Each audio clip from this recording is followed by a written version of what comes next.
देश में धार्मिक युद्ध भड़काने के लिए केवल और केवल सुप्रीम कोर्ट जिम्मेवार है। आर्टिकल 368 कहता है कि इस देश के संविधान को, पार्लियामेंट को सभी कानून बनाने का अधिकार है।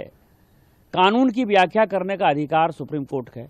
वो कह रहा है कि 3 महीने में जो है राष्ट्रपति बता दें कि क्या करना है, 3 महीने में गवर्नर बता दें कि क्या करना है, और उसके बाद आज जो है ये देश राम कृष्ण सीता राधा द्वादश ज्योतिर्लिंग से लेकर 51 शक्तिपीठ का है।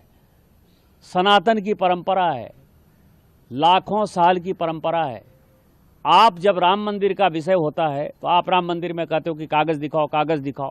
कृष्ण जन्मभूमि का मामला आएगा मथुरा में तो कहोगे कागज दिखाओ। आप जब शिव की बात होगी, ज्ञान वापी मस्जिद की बात आएगी, कागज दिखाओ। मुगलों के आने के बाद जो मस्जिद बने हैं उसके लिए कहते हैं कि आप कागज कहाँ से दिखाओ। इस देश में धार्मिक युद्ध भड़काने के लिए केवल और केवल सुप्रीम कोर्ट जिम्मेवार है। सुप्रीम कोर्ट का एकमात्र उद्देश्य है show me the face will show you the law. Supreme court अपनी सीमा से बाहर जा रहा है। जो अपॉइंटिंग अथॉरिटी है उसको आप निर्देश कैसे दे सकते हैं? भारत के चीफ जस्टिस का अपॉइंटमेंट भारत का राष्ट्रपति करता है। इस देश का कानून भारत का पार्लियामेंट बनाता है। उस पार्लियामेंट को आप डिक्टेट करेंगे? 5 जज बेंच की, जो मैं आपको बताऊं कि नजीर की एक जजमेंट है, 1942 की प्रिवी काउंसिल की जजमेंट है। उसमें यह कहा गया कि जहां कानून नहीं लिखा हुआ है उसके बारे में यदि प्रिवी काउंसिल या सुप्रीम कोर्ट कोई जजमेंट देती है तो बात समझ में आती है। यहां पूरा जजमेंट लिखा हुआ है कि राष्ट्रपति का क्या अधिकार है, उपराष्ट्रपति का क्या अधिकार है, प्रधानमंत्री का क्या अधिकार है, हमारे पार्लियामेंट का क्या अधिकार है, हमारे सुप्रीम कोर्ट का क्या अधिकार है, हाई कोर्ट का अधिकार है। जब सब कुछ लिखत पढ़त में है तो तुम नया कानून कैसे बना दिया? 3 महीना कहां से लेके आ गए कि राष्ट्रपति को 3 महीने के अंदर फैसला करना है? ये किस कानून में लिखा हुआ है?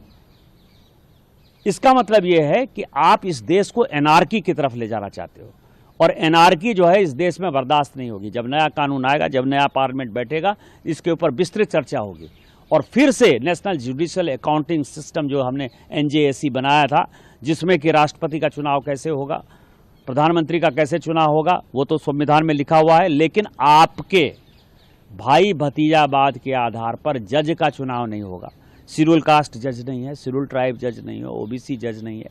मैक्सिमम 78-80% जो है, 78-80% जो है केवल और केवल जो है सवर्ण जाति के जो है जज बैठे हुए हैं, और आप अपना कानून चलाओगे। ये कानून नहीं चलेगा।